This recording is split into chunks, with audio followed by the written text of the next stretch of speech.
So இந்த ஆடியோல பார்க்குறப்ப வந்து 12 கட்டத்தோட ஆட்சி வீடுனா எது? உச்ச வீடுனா எது? பகை வீடுனா எது? நீச வீடுனா எது?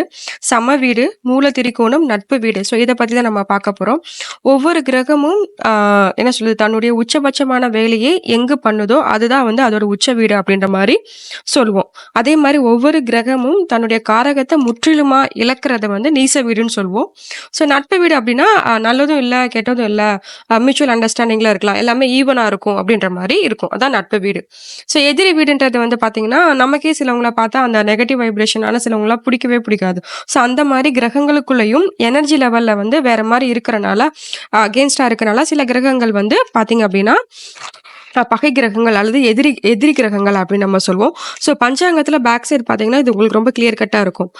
அதாவது நெக்ஸ்ட் கான்செப்ட் வந்து பார்க்குறப்ப மூல திரிகோணம் அப்படின்ற ஒரு கான்செப்ட்.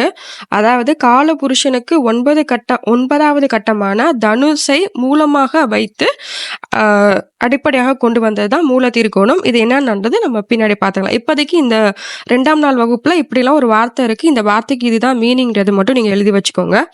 ஆ இதுல என்ன கான்செப்ட் அப்படின்னா, ஏன் முக்கியம் அப்படின்னா, எதுக்கு ஆட்சி வீடுனா என்ன அப்படின்றது நமக்கு கன்ஃபார்மா தெரிஞ்சிருக்கணும். ஃபார் எக்ஸாம்பிள் செவ்வாய்க்கு ஆட்சி வீடு அப்படின்னா என்ன நம்ம சொல்ல தெரியணும் இல்லைங்களா? ஸோ செவ்வாய்க்கு உச்ச வீடுனாலும் நமக்கு என்னன்னு சொல்ல தெரிஞ்சிருக்கணும். ஸோ அதுக்காக தான் இந்த ஆடியோ. ஸோ நம்ம நேத்தே சொல்லியிருப்போம், ஆட்சி வீடுனா என்ன அப்படின்னு. திருப்பி ஒரு தடவ ரீகால் பண்றேன். நான் ஒரு விஷயத்த திருப்பி திருப்பி ஒரே ஆடியோல வருது அப்படின்னா, அந்த விஷயம் அடிப்படைக்கு ரொம்ப இம்பார்ட்டன்ட்றது. செவ்வாய்க்கு மேஷம், விருச்சகம் வந்து ஆட்சி வீடா இருக்கும். ரிஷபம், துலாம் வந்து சுக்கிரனோட ஆட்சி வீடுகள். மிதுனம், கன்னின்றது புதனோட ஆட்சி வீடுகள். தனுஷு, மீனம் வந்து குருவோட ஆட்சி வீடுகள். மகரம், கும்பம் வந்து சனியோட ஆட்சி வீடுகள். சிம்மத்துக்கு சூரியன், கடகத்துக்கு சந்திரன். ஓகேங்களா? ஆட்சி வீடு 2 வரும். பட் ஆனா, ஒவ்வொரு கிரகமும் ஒரு வீட்ல தான் உச்சம் அடையும். 2 ஆட்சி வீடு, 1 உச்ச வீடு இருக்கும். ஸோ, இப்ப வந்து செவ்வாய்க்கு ஆல்ரெடி பார்த்துருக்கோம். 2 ஆட்சி வீடு இருக்குன்னு பார்த்துருக்கோம். ஆ மேசமும் விருச்சகமும் செவ்வாயோட ஆட்சி வீடுகள். அப்போ உச்சம் வீடுனா என்னதுன்னு பார்த்தீங்கிறப்ப, செவ்வாயோட உச்ச வீடு மகரம். செவ்வாயோட நீச வீடு வேணும் இல்லைங்களா? உச்ச வீடு இருந்தப்ப, நீச வீடு வந்து பார்க்குறப்ப உச்ச வீட்ல இருந்து 1, 2, 3ன்னு சொல்லிட்டு 7வது கட்டம் வருங்களா? ஸ்ட்ரெய்ட் ஆப்போசிட்ல வரக்கூடிய 7வது கட்டம் நீச வீடு. அப்படின்னா கடகம் வந்து நீசமா வரும். செவ்வாய்க்கு 2 ஆட்சி வீடுகள், 1 உச்ச வீடு, 1 நீச்ச வீடு. ஓகேங்களா? இந்த கான்செப்ட் ரொம்ப இம்பார்ட்டன்ட். அதுக்கப்புறம் இதே மாரி ஒவ்வொரு வீடுக்கும் நம்ம பார்க்கலாம். ஸோ ஒவ்வொரு கிரகமும் தான் எங்கு உச்சம் அடையுதோ, அந்த வீட்டிற்கு எதிரான வீடு வந்து நீசம் வீடு ஆகும். ஸோ நீசத்துக்கு இதுதான் எக்ஸ்ப்ளனேஷன். சூரியனுக்கு உச்ச வீடுன்னு பார்க்குறப்ப மேசம் வந்து வரும். அதோட ஸ்ட்ரெய்ட் 7வது பார்த்தீங்கன்னா, துலாம் வந்து நீச வீடா வரும்.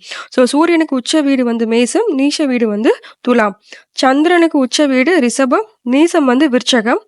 அதே மாரி குருவுக்கு உச்ச வீடு வந்து கடகம், நீசம் வந்து மகரம். புதனுக்கு உச்ச வீடு கன்னி, நீச வீடு வந்து மீனம். சனிக்கு உச்ச வீடு வந்து துலாம், நீச வீடு வந்து மேசம். சுக்கிரனுக்கு வந்து உச்ச வீடு வந்து மீனம், நீச வீடு வந்து கன்னி. ஸோ இன்னொரு கான்செப்ட் ராகு கேதுவ பத்தி நம்ம பேசவே இல்லை இல்லைங்களா? ஸோ ராகு கேதுக்கு வந்து என்ன சொல்றது? அடிப்படையா வீடுகள் எதுவுமே கிடையாது. அது எந்த வீட்ல இருக்கோ அத அந்த வீடா வச்சுக்கணுன்றதா ஒரு கான்செப்ட். பட் மூல நூல்களெல்லாம் பார்க்குறப்ப வந்து உச்ச வீடு அப்படின்றது உச்ச வீடுங்கிறது விருச்சகத்த தான் அவங்க எடுத்திருப்பாங்க. பட் நம்ம அப்படியே எடுத்துக்கிட்டோம்னா பலன் சொல்லும்போது தப்பா தான் சொல்ல முடியும். ராகுக்கு வந்து உச்ச வீடு வந்து ரிஷபம், நீச்ச வீடு வந்து விருச்சகம். ஸோ அதே மாரி கேதுக்கு வந்து உச்ச வீடு வந்து விருச்சகம், நீச வீடு வந்து ரிஷபம். ஸோ ராகு, கேது வந்து அப்படியே அவங்க வீட்ட மாத்தி எடுத்துப்பாங்க. இது வந்து பலன் பார்க்கும்போது நம்ம எப்படி எடுக்கிறோன்றது நம்ம பின்னாடி பார்ப்போம். ஸோ நெக்ஸ்ட் வந்து மூல திரிகோண வீடுகள் அப்படின்னு சொல்லுவாங்க. செவ்வாயோட அடுத்த கான்செப்ட் எழுதிக்கோங்க. மூல திரிகோணம். செவ்வாயோட மூல திரிகோணம் வந்து மேஷம். சந்திரனோட மூல திரிகோண வீடு வந்து ரிஷபம். சூரியனோட மூல திரிகோண வீடு வந்து சிம்மம். சுக்கிரனோட மூல திரிகோண வீடு வந்து துலாம். குருவோட மூல திரிகோணம் வீடு வந்து தனுஷு. சனியோட மூல திரிகோணம் வீடு வந்து கும்பம். அதாவது பார்த்தீங்க அப்படின்னா, மேல சொன்னதுல மேக்ஸிமம் எல்லாமே வந்து தன்னோட ஃபர்ஸ்ட் வீட்டையே வந்துட்டு மூல திரிகோண வீடா எடுத்துக்கும். பட் சனி மட்டும் தன்னோட 2வது வீட்டான கும்பத்த வந்து மூல திரிகோண வீடா எடுத்துப்பாங்க. ஸோ மூல திரிகோண வீடு கான்செப்ட் இதுதான்.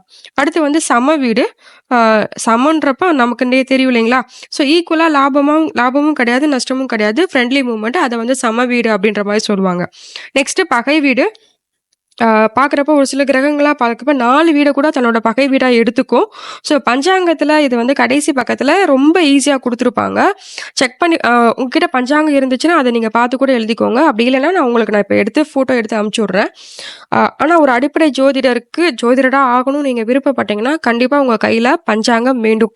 பஞ்சாங்கம் இல்லாமல் ஜாதகம் பார்ப்பது வந்து அந்த அளவுக்கு உத்தமமா இருக்காது.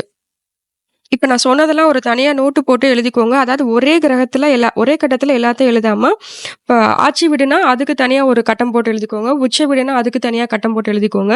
நீச வீடு அப்டின்னா அதுக்கு தனியா ஒரு கட்டம் போட்டு எழுதிக்கோங்க.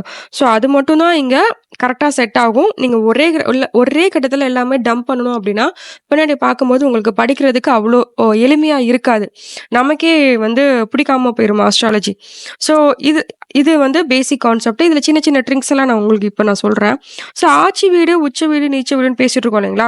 இப்ப நான் வந்து ஒரு இடத்துக்கு போறேன். இந்த இடத்துல எனக்கு இந்த வேலை நடக்குமா? நடக்காதா? அப்படின்றது நம்மளோட கிரகத்த வச்சு இது பண்ணிக்கலாம். இப்ப எனக்கு சூரியன் வந்து ஆட்சியில இருக்காரு அப்படின்னா, நான் ஒரு தலைமை சார்ந்த பண்புகள ஒருத்தர பார்க்க போறேன். ஏதாவது ஒரு உயரமான இடத்துக்கு போறேன். இல்ல ஒரு கவர்ன்மெண்ட் ஆஃபீசர பார்க்க போறேன் அப்படின்ற பட்சத்துல, உச்ச வீடுகளுக்கு வந்து எனக்கு என்னோட ஜாதக ரீதியாவோ, இல்ல வரக்கூடிய ஜாதக ரீதியாவோ, அவங்களுக்கு சூரியன் ஒரு உச்ச வீட்ல இருக்குது அப்படின்னா, அவங்களுக்கு அந்த காரியம் எளிமையா நடக்கும். பட் உச்சம்ன்றது சூரியன் வந்து மேசத்துல உச்சமாவாரு. பட் ஆனா 10 டிகிரிக்குள்ள இருந்தா தான். அந்த டிகிரி வைஸ் பார்க்குறப்ப இன்னும் நல்லா நம்ம கிளியரா சொல்ல முடியும். ஸோ அதே மாரி தான் ஆட்சி வீடு, உச்சம் வீடு, நீச வீடுக்கும் அதேதான். நீச வீடுலாம் வந்து பார்த்தீங்கன்னா, ஒரு விஷயத்த திரும்ப திரும்ப செய்ய வைக்கும். பலனே கிடைக்க வைக்காம இருக்கும். ஸோ அந்த மாரி பேஸ் பண்றப்ப சிலவங்களுக்குலாம் வந்து பார்த்தீங்கன்னா, புதன் நீசமா இருப்பாங்க. அவங்களோட பேசிக்கலா வந்து பார்க்குறப்ப வந்து ஏதாவது ஒரு சின்ன விஷயம் அதாவது ஒரு பத்திரத்துல கூட அவங்களோட நேம் இனிஷியல் ஏதாவது சர்டிஃபிகேட்ல கூட அவங்களோட இனிஷியல் வந்து நேமும் ஏதாவது ஒரு ஸ்பெல்லிங் மிஸ்டேக் இருந்துகிட்டே தான் இருக்கும். அது வந்து புதன் நீசம்ன்றத வந்து அவங்கள வந்து கடைசி வரைக்கும் ரிமைண்ட் பண்ணிக்கிட்டே இருக்கும். ஸோ நீசமெல்லாம் நீசம் கிடையாது. உச்சமெல்லாம் உச்சமும் கிடையாது. ஸோ அந்த கான்செப்ட் நம்ம உயர்நிலை வகுப்புல நம்ம பார்ப்போம். சிலவங்கலாம் வந்து சொல்லுவாங்க, "ஐயோ! எனக்கு உச்ச வீடே வேணாம். நீச்சம் இருந்தாலே போதும்." அப்படின்றதும் சிலவங்க "ஏன்டா இந்த உச்ச வீடு இருக்கு? இதுக்கு பதிலா நீசமா கூட இருந்திருக்கலாம்." அப்படின்ற மாரியும் சில கிளையண்ட் வந்து கேட்பாங்க நம்மகிட்ட. ஸோ இந்த மாரி ஆட்சி, உச்சம், நீசம், சமம், மூல திரிகோணம் இத பேஸ் பண்ணி தான் வந்து நம்ம வந்து பலன்கள் எடுப்போம். ஸோ அதாவது ஒருத்தருக்கு தொழில் அமையுமா? அமையாதா? அப்படின்றத எல்லாமே எத பேஸ் பண்ணி எடுப்போம் அப்படின்னா, இந்த உச்ச வீடுகள், நீச வீடுகள் வச்சு தான் நம்ம எடுப்போம். ரொம்ப பேசிக் கான்செப்ட். ஆனா ரொம்ப ரொம்ப இம்பார்ட்டன்டான கான்செப்ட். ஸோ இத உங்களுக்கு எப்படி புரியுதோ அந்த மாரி நோட் போட்டு நீங்க எழுதி வச்சுக்கோங்க. இன்று 2ஆம் நாள் வகுப்பு முடிந்தது. நன்றி.